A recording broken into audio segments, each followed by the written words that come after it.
Welcome to Life, Death, and the Law, presented by the law firm of Beeson, Garner, and Hansen, hosted by attorneys Shawn Garner and Adam Hansen. Good morning, Yuma. This is another session of Life, Death, and the Law. I'm Shawn Garner. I'm here with Adam Hansen. We are attorneys with Beeson, Garner, and Hansen, and we are in studio here with guests Anakaren and Cody Beeson, who is running the board. We're going to start off this morning with a little comedic relief from Cody Beeson. Oh, mercy. Yes. Hey, thank you, Shawn. I mean, I've been doing this 9 to 8 comedy thing for we've been doing shows and open mics, and there's a show this Friday at the Crest, 928comedy.com. Buy tickets to see Willie Barcena. He's actually a huge comedian coming to town. So I appreciate the opportunity to just kind of get one out there. I don't know. I refuse to have bad days. I don't know about you guys, but I feel like really blessed. We live in America. Everything's amazing. We have a great day. And sometimes, we have bad days when things aren't working right. Like the Bluetooth isn't working in your car when it was just working with your AirPods. And I just got to reflect, like, you know what? It's still a better day than the poor kid that's mining the cobalt for my AirPods, right? Because he probably is still using headphones. All right, that's all I got. He has no shoes, Cody. He has no shoes, and he's using a stick. But, seriously. He's carrying the bag of cobalt on his back. I know, and seriously, and we get upset because we're fighting with other adults in traffic just to end up at the same red light. Yes. You know what I mean? Yes. And Hey, perspective. some person, that is a valid fight, okay? I hear you, but we're all ending up at the same place, and life is good here, so just enjoy it. That is true. I like that. I want to follow that up with a quote. We want to start doing a quote for each show, and the quote today is coming from an interchange with Abraham Lincoln when a reporter once asked him if he ever admitted when he made mistakes. And he replied, yes, I do make amends for my big mistakes, but not for the little ones. And the reporter responded, what do you mean by little mistakes? And Lincoln replied in his typical way in saying, well, once I said liar when I meant to say lawyer, but there was such little difference that I didn't see the purpose of correcting it. And he was a lawyer, and we are lawyers, so we can get that joke, and yet another lawyer joke for the public to put out there. You're just perpetuating the stigma? Yes, there is. A tad bit there.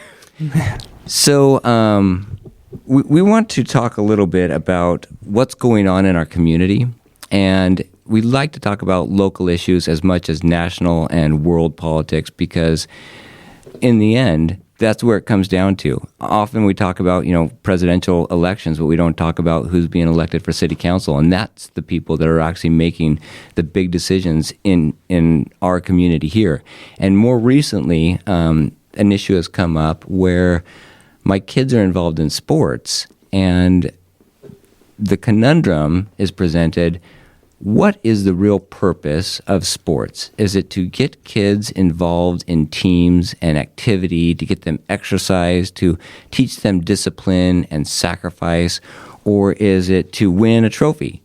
And I know as in my prior life as an athlete, I wanted to win. And as a coach, I wanted to win. Now as a parent of 6, with my youngest getting into catch-and-go flag football, I want them to learn. I want them to be able to participate.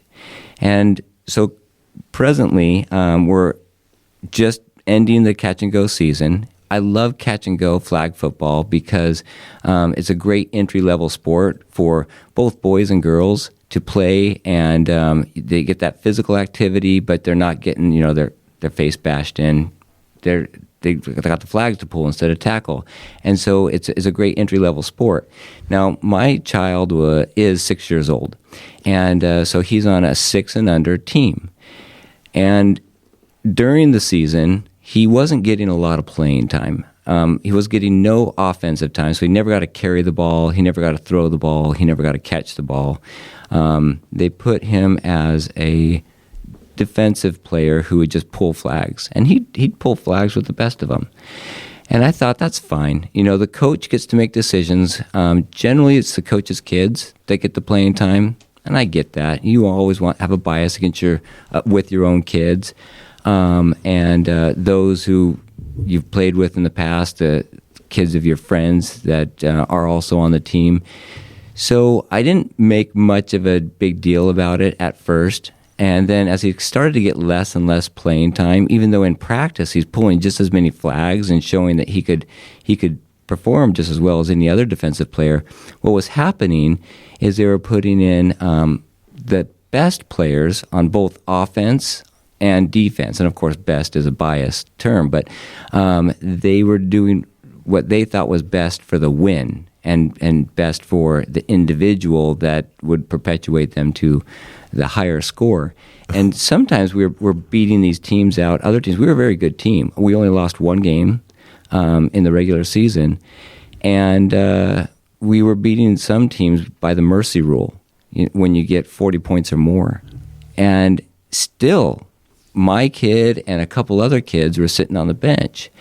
And I was biting my tongue. I have been loud about that in the past. And I thought, it's not worth the drama. But we have this text string, this group text between the parents that we coordinate practices and game time and so on and so forth. And one parent wrote a text that discussed this issue and was concerned about her child being sat the entire game when we were beating the other team by double digits. And she had to explain to her child why he didn't suck just because he got sat. And he's 5 years old. And when she asked the coaches why he didn't get a play, they tell her, we play people with more experience for these certain games, especially at the end of the season. And I'm thinking, these kids are 6 and under. How much experience do you expect, right? And so I want to read a couple of the texts. These are direct quotes from the text string that I got here. The one with the parent with the 5-year-old, she said, "My 5-year-old should not think he sucks, and that's why he didn't play. These kids have all done their part. This isn't solely about winning." To which there was a response made to her, and this is, again, a direct quote in a text string. "Decisions were made aiming to get us to the playoffs, especially after last week's bleep show." Okay, so I thought, you know what, this first parent needs a little bit of support. I wasn't going to get involved, now I am going to get involved. Just sitting at home in my little protected atmosphere, and I'm going to text something. So I sent out a text, and I said, "Life has winners and losers, but at 6, working together as a team trumps winning as a group of individuals." And I was going to leave it at that. I thought that was pretty benign, but I did get a response to that, and it was, "If you guys want your kids to have fun, take him to the park. Don't put him in competitive sports. It don't matter if they're 6 or 12. Wow. Someone's living their fantasies through kids. I don't know. I mean, so it really kind of sounds like it's a coaching thing. Like it's a mentality of a coach. And I don't know. Is there a lack of parents that willing to step up and be coaches, or is this more of like a daycare where they drop the kids off and pick them up in a couple hours? Or well, let's say that it is. Let's say that we've got parents that have heavy work schedules or otherwise busy, right? It's hard to assume that they're just negligent and they're just trying to get rid of their kids for a couple hours a day. And they want their kids to be involved in sports. This is a city-run program. They pay, I think it's around $150 for them to participate in it. That $150 only covers the uniform and the flags, probably a little bit of pay for the referees. But the coaches don't get paid. I know that. The coaches volunteer. In fact, Adam and I coached a catch-and-go team. I think it was 8 and under when we coached. Do you remember what age they were, Adam? Yeah, I think it was around that. I think they were 8-year-olds. Yeah, and we didn't catch any flack from the parents. Now, we both had kids on the team. I had my daughter on the team. You had your son on the. You had 2 sons on the team, in fact. And we had some really good players. One was your son. I know your older son was the quarterback, and one was not my daughter. She was a great contribution to the team spirit, but she wasn't She wasn't running the ball into the end zone all the time, but she played. I mean, played every game. There is a role for everybody on the team. I think so as you're talking, I'm thinking of my own high school experience, and I came from a podunk town, and we were constantly on top. And it wasn't because we were necessarily the best in the state. It was just because we had good coaches that understood the qualities and the talents of each of us as an individual, and they would put us in a role where we could thrive. I think as I look back on it, because we really weren't spectacular individually, but together we became very, very good because our coaches were smart enough and well aware of our talents and what we did well and very well and what we thrived on. And so they would put us in a role where we would feed off each other, and it became a championship style team. And I often think about that, like we shouldn't have been that good because we really weren't the best talented individuals, but as we pulled together as a team in the right roles, we supported each other and things happened. And so I think a good coach can do that regardless of, and I think back to our experience that you're bringing up, because Molly was great, Christian was great. They weren't quarterback material at that particular time. They might be now, but at that time they weren't the ones that we're going to rely on to throw the ball down the field, but they were really good at, and they had fun pulling flags, so they had defensive roles, and they were really good at that, and they thrived on that. So put them in that role, and they feel like they're contributing, and they can play.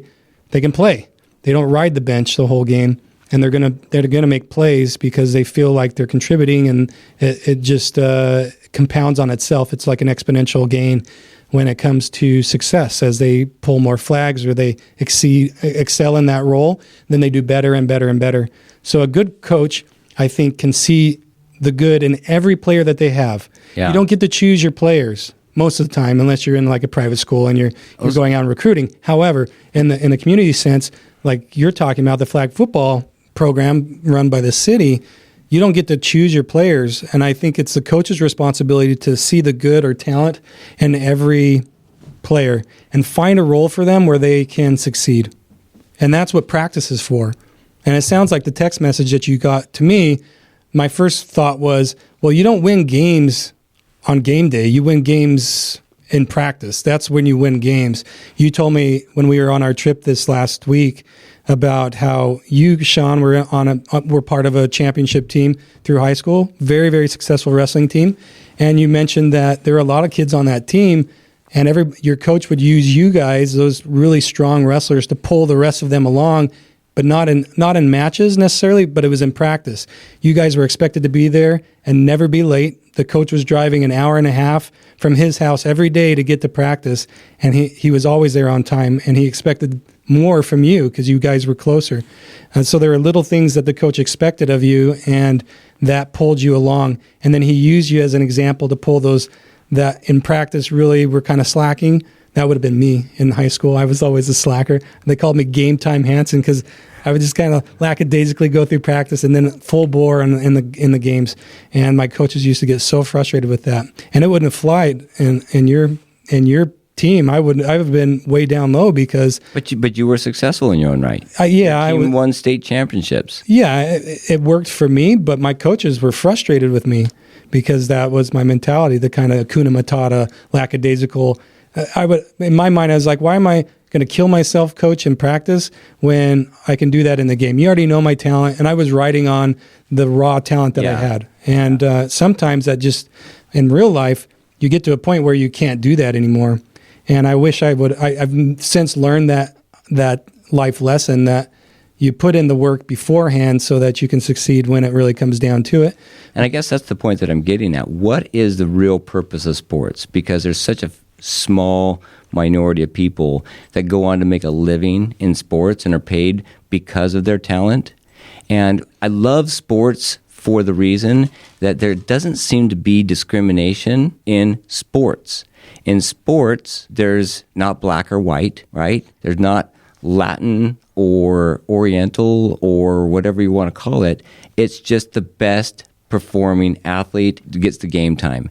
And I believe there's a time and a place to put the best performer out there. But that best performer generally pulls the rest of the team. He's a leader, and he motivates them to get better, all of them, to put forth their best performance. In fact, there's a series out there, Last Dance, with Michael Jordan. I was just thinking of that. Were you? The first thing that came to mind when you said that, you're talking about this leader that pulls people along, was Michael Jordan. I mean, but as you watch that, I don't know if you finished that series, you'll start to find out that his teammates hated him. And it wasn't because of... it was a love-hate. It was a love-hate. Yeah. They respected him, but it was not fun to play with him or practice with him because he constantly expected perfection. Yes. And he lived that too. I mean, he wasn't just lip service, but he was constantly pulling his teammates along. And it gets wearing after a while. It drags you down if you're not up to the task. But Michael Jordan had the ability to do that and pull people along. Yeah, well, and you get these teams that actually perform greater than any expectation, like the 1980 Olympic hockey team, Miracle on Ice. If you watch that movie, it's such a great movie. I think that's one of the best movies about a sports drama where they put it together and they really indicated how it was the team that made the win. It wasn't the individual players. In fact, when the coach was selecting the players, he bypassed a lot of the players that were actually individually more talented for those that would fill the spot that needed to be filled and contribute to the team growth and the overall atmosphere of winning. And it all goes to that saying that the whole is greater than the sum of its parts. I think it's Aristotle that said that, and that is so true. When you work together as a team, you can't dissect it individually and say we're doing well because this kid did this and this kid did that. It's the combination of everybody working together.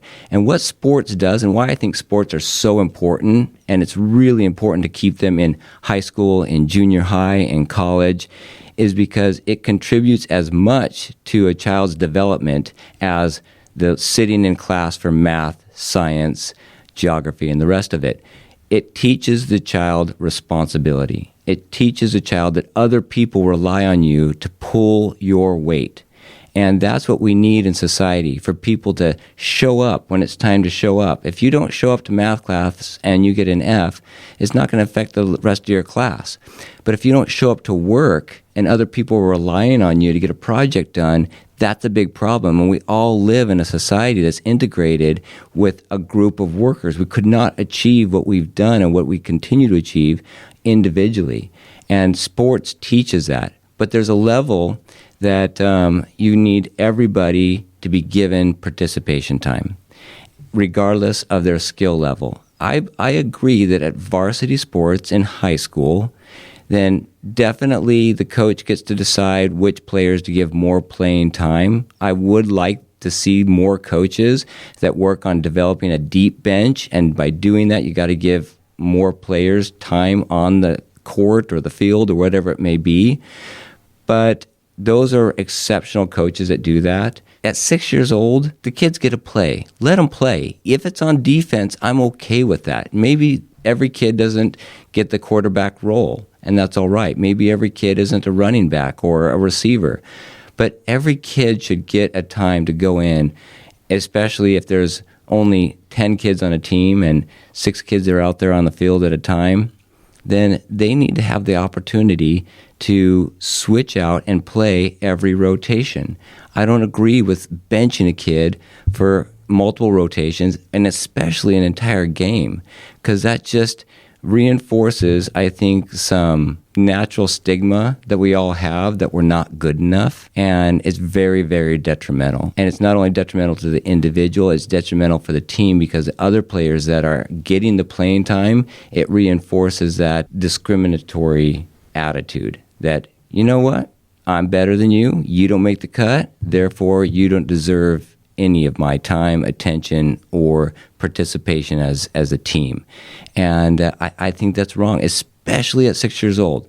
Now, where that transition goes from everybody gets to participate at 6 to only the elite get to participate at varsity sports, certainly D1 college level sports, and then very especially professional sports, I don't know exactly where that transition is, but I know for sure every 6-year-old needs to play every rotation during every game. And winning and losing is absolutely secondary. That's my opinion. I'd love to hear an opposing opinion. Well, we're gonna pick this up after the break. We got to go to break. We'll be right back after this. This is Life, Death, and the Law, 560 AM KBLU. Coming up, more thought-provoking conversations on life, death, and the law right after this. You're listening to Life, Death, and the Law, presented by Beeson, Garner, and Hansen, the law firm that has been voted Yuma's best 6 years in a row. Welcome back to Life, Death, and the Law. We're talking about local issues, and today we're talking about kids playing sports. I've got 6 kids, and my youngest is 6 years old. I also have an 8-year-old playing and a 12-year-old playing. My 8-year-old just turned 9 during the season, and my 12-year-old turned 12.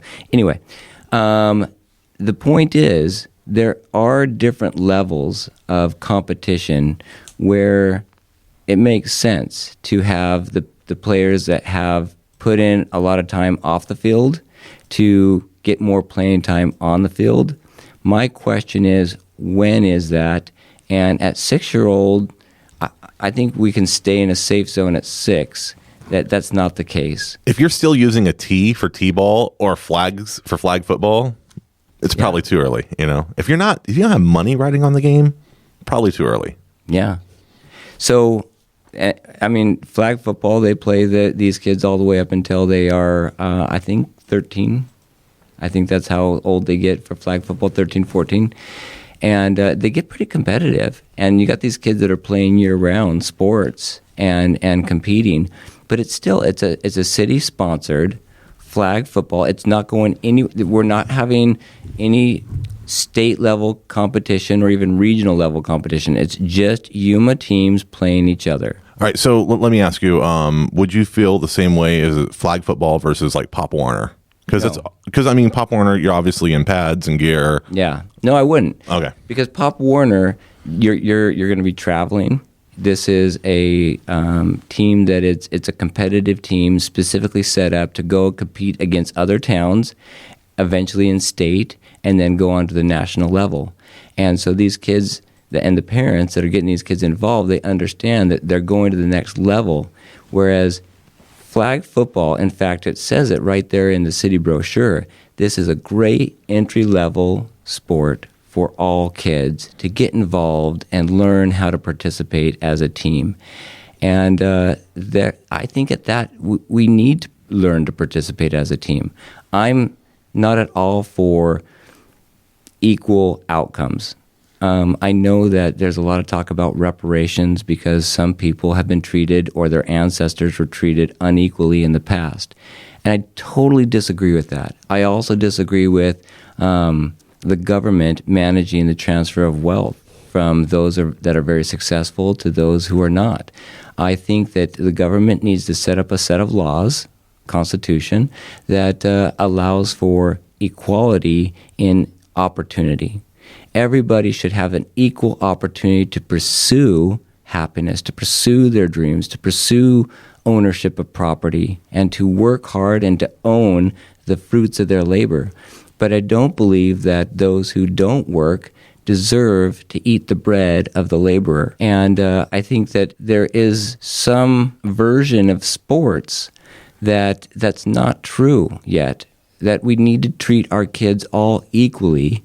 And the outcome in this case is the playing time on the field and give them the equal amount of playing time. Now the coach gets to decide who gets the ball, who throws the ball, who runs the ball, who catches the ball, so on and so forth. And I don't think that the parent that is not dedicating and volunteering their time to coach gets to be too critical about the coach's decisions when it comes to the tactics of the game. But as far as the playing time in the game, these kids need to have equal playing time on the kids. As 6 years old and 8-year-old, I would say that still holds true for 8-year-olds, and there's a strong argument for 12-year-olds. The irony of this all was my 6-year-old had the least amount of playing time of all my kids, and he was one of the more talented of all 3 kids. And I run the risk of my kids hearing this. But he's a great little flag puller. He would pull flags with the best of them. And by the time they become 8 and 9, a lot of these kids have been playing this sport for several years, and they've developed the skills that set them apart from the other players. And my child, my 8-year-old, he was 6 during the coronavirus years, and so he wasn't participating in sports. So this is his first opportunity to participate in flag football. And so he didn't have the same talent as the other players, but he played a little bit more than my 6-year-old. And my 12-year-old, he hasn't had that much time on the field either, and he focuses more on other things. He likes computers, he likes music, he likes other things. He does enjoy sports, but he's not all out playing baseball, football, anytime and any opportunity he gets. And he got the most playing time because his coach believed in that philosophy that Adam was talking about, that the team mentality and everybody contributing where they can was more important than just putting the stars in on both sides, offense and defense, just to win the game and run up the score. How are the coaches decided? I mean, do you guys vote on it at the beginning of the year? No, there is the city ask for volunteers, okay. And then the coach volunteers, and then they can volunteer for a team that their child is on. And Adam and I have done that. We've participated in that. We've served as coaches, so I know what it takes to be a coach. It's a lot of sacrifice. It's a lot of time taken away, and so I give a lot of credit. I don't want to take any credit away from those coaches out there that are sacrificing so much time for my kid to learn this great lesson of life of competing and showing up and benefiting something larger than himself. But at the same time, I think that the coaches can get that bug and allow it to chew away at them, that winning is more important than helping these kids understand all the life lessons that come along with playing sports. And especially, I mean, let's say that a parent just drops their kid off, right? Instead of staying for practice, instead of staying after practice and playing catch with the kids. I would say that kid is just as deserving, if not more deserving, than any of the other kids, because perhaps he doesn't have that parental support for one reason or another. Maybe he comes from a single-parent family, or maybe their parent is just working their butt off to put the food on the table. And so he needs the support from the community, from this coach who's volunteered to fill that void that he's got in his life. Not all of these kids in our community have it equal, and then the kids that have dads that will go home and play with them every day after work and take that time, great for them. But do they need to get added upon at game time too, and these kids continue to get lesser treatment and lesser attention both at home and on the sports field? I think you're thinking of a perfect scenario. You're just thinking that, like, hey, this coach, because sometimes reality can be a little bit more worse than it can be. I had a nephew that was in t-ball, about 6 years old. I used to go to his games because I thought they were funny, because they were cute, they're adorable, everyone got to play. But if you just leave them, you leave your kid with one coach, and it's just one coach and 13 kids, it becomes a madhouse.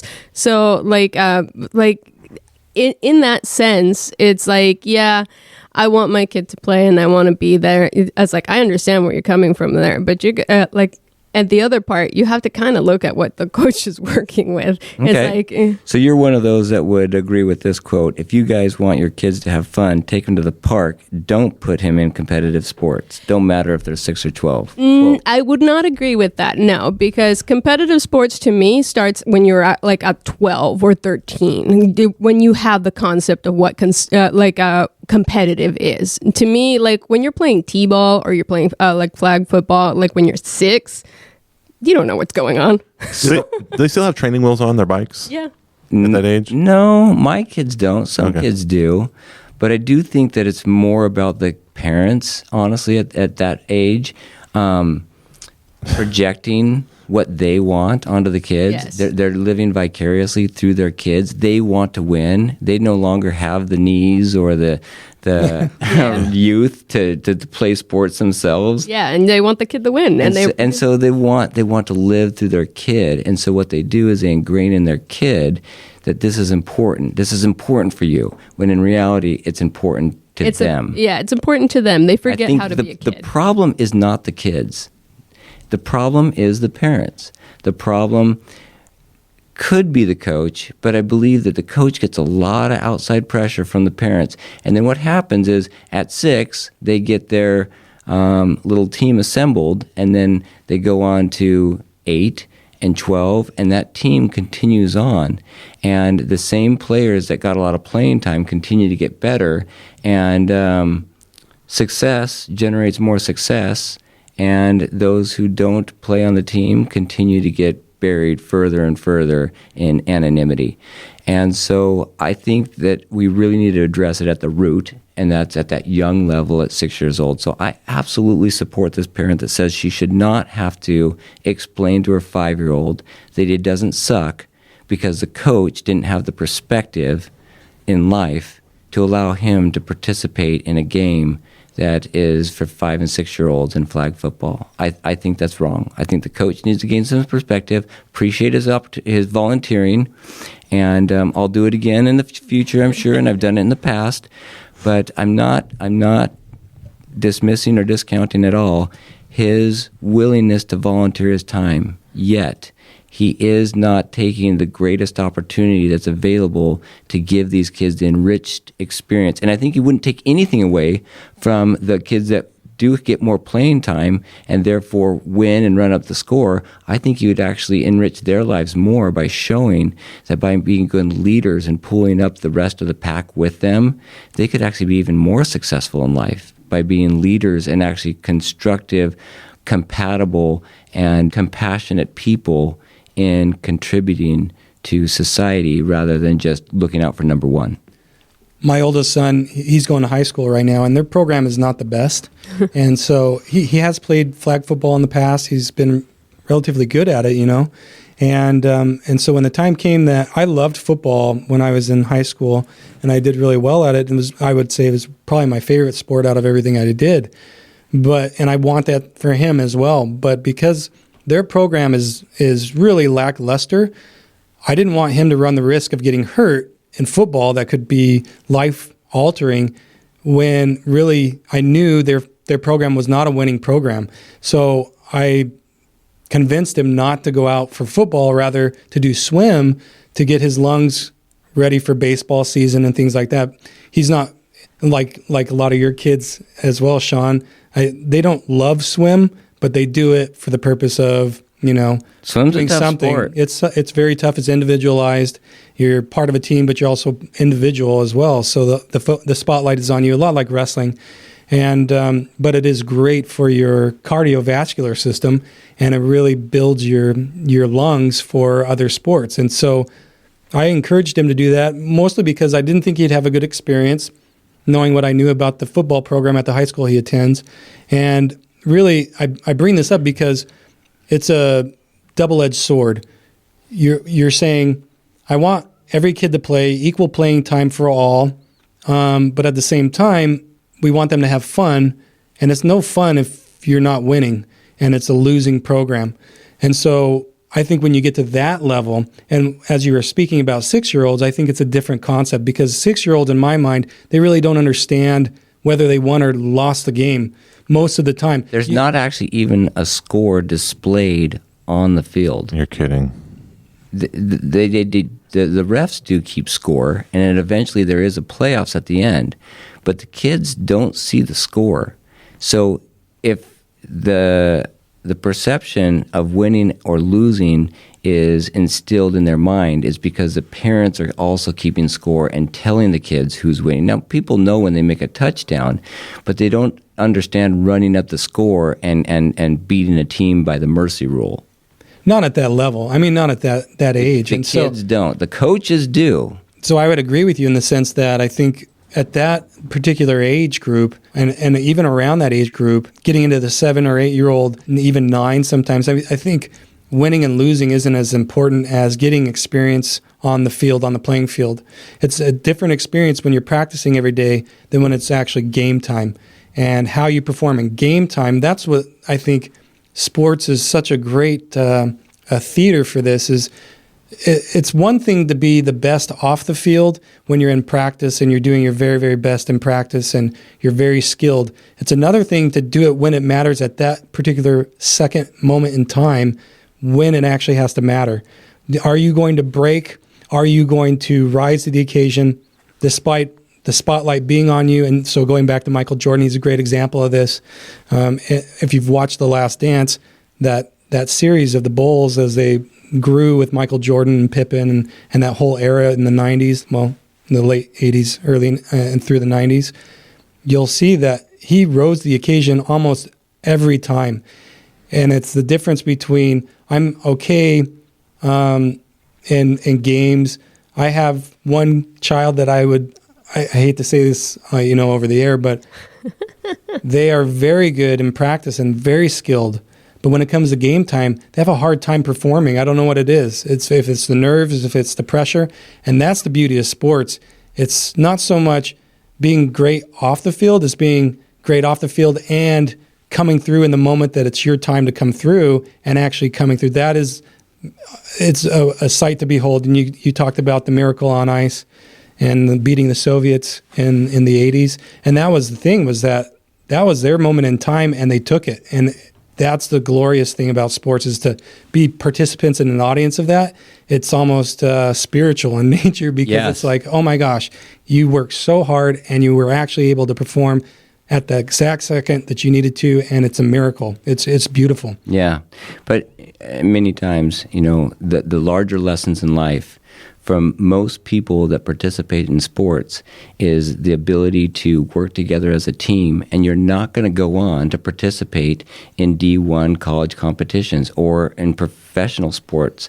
So I'm not talking about even varsity sports in high school, where you get much more discretion as to who to play, and winning is a bigger part of it. But I think these city leagues, these peewee teams, I would advocate for these coaches to open up their perspective a little bit and think about how much good they could have on the community by especially helping children that don't have their talents developed yet to develop a little more talent, and those children that they're only going to be doing sports at that level and then not hereafter, and they could still learn some great life lessons, especially if they don't have that support at home, and then it shows when they come to practice that they're not very coordinated. Give them the extra support that they need. Pay a little extra time to them, because the really talented kids, they're going to be okay, and you're going to be okay if you don't have a winning season or win the whatever trophy it is you get for winning all of flag football. I don't even think there is a trophy at the end of it. It's just all the coach's pride and the parents' pride. And that's what it's about. The kid's pride is not going to be hurt. They're not even going to remember it when they're teenagers. It's about the parents and the coaches living through their kids and patting their ego a little bit. We got to go to break. This is Life, Death, and the Law, 560 AM KBLU. Coming up, more thought-provoking conversations on life, death, and the law right after this. You're listening to Life, Death, and the Law, presented by Beeson, Garner, and Hansen, the law firm that has been voted Yuma's best 6 years in a row. Welcome back to Life, Death, and the Law. This is 560 AM KBLU. I'm attorney Adam Hansen. I'm in the studio today with the one and only Mr. Shawn Garner, my partner in crime here at Beeson, Garner, and Hansen. We've got Cody, and we've got Anakaren. But Shawn and I took a trip recently, and we went to Puerto Rico. It sounds like some exotic thing, but really it was just because we had to get continuing education. As attorneys, in order to maintain our license, we're required to have a certain amount of hours of continuing education every year. And so after classes every day, we'd need to eat. So we would go to dinner somewhere, cheap as possible and as fun as possible. Shawn has two requirements he would tell me every time when we're looking for a place to eat.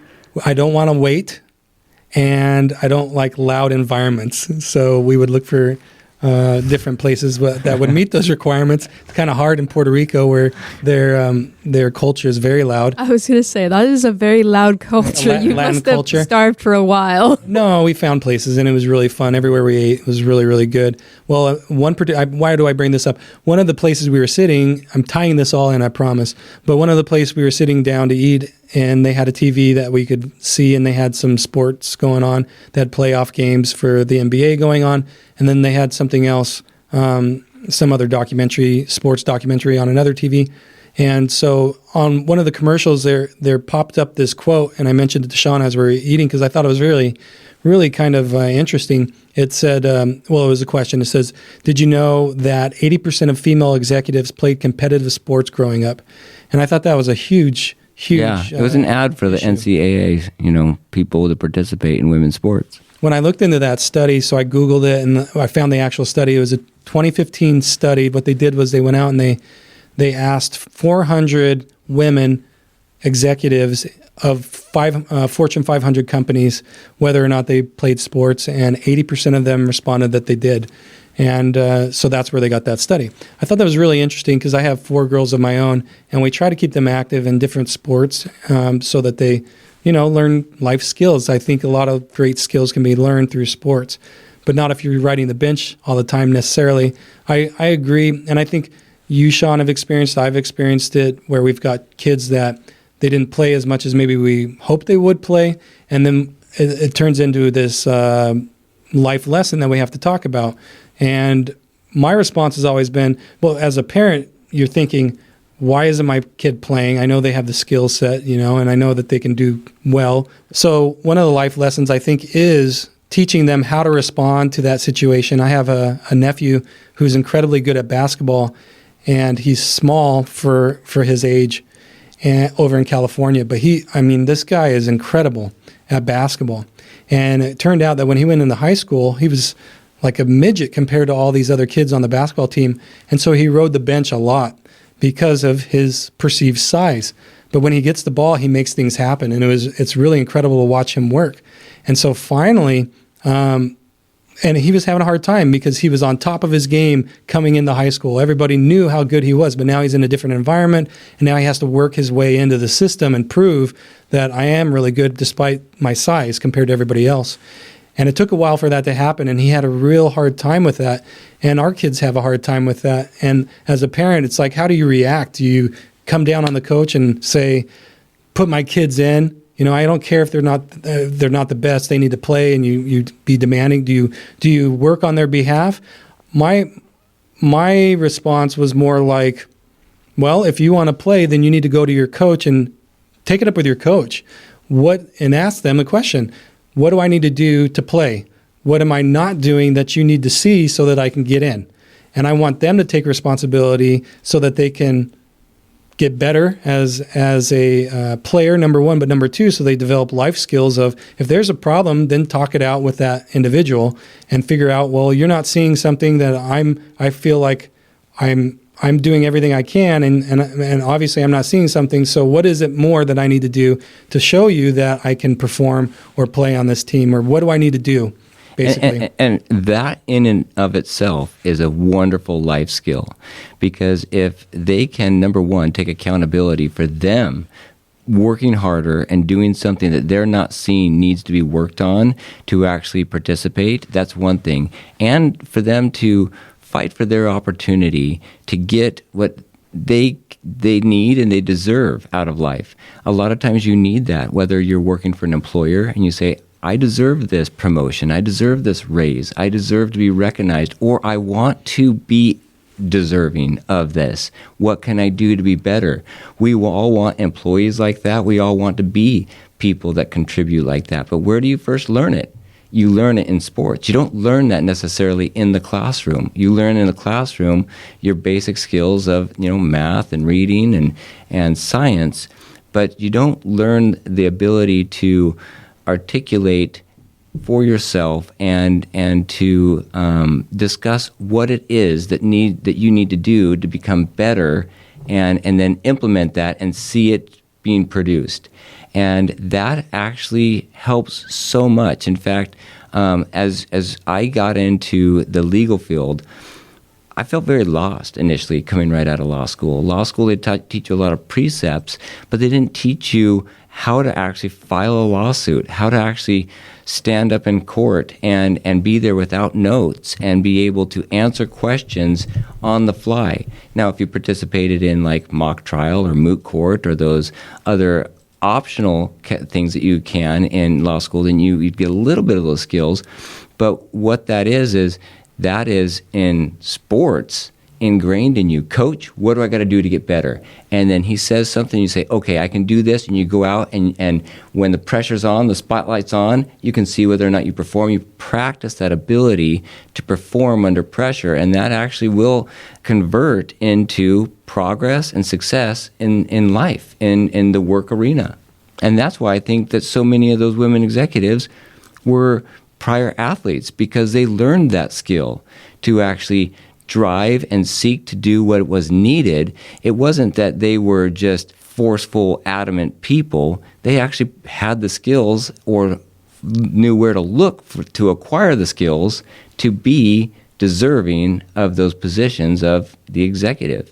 I think as parents, our first initial reaction is to fix the problem for a kid. You know, when you see them going through such a hard time of anxiety and issues in their personal lives, we might have lived that before. And so our first thing is to coddle them, our reaction is to protect them. You don't want them to experience discomfort naturally.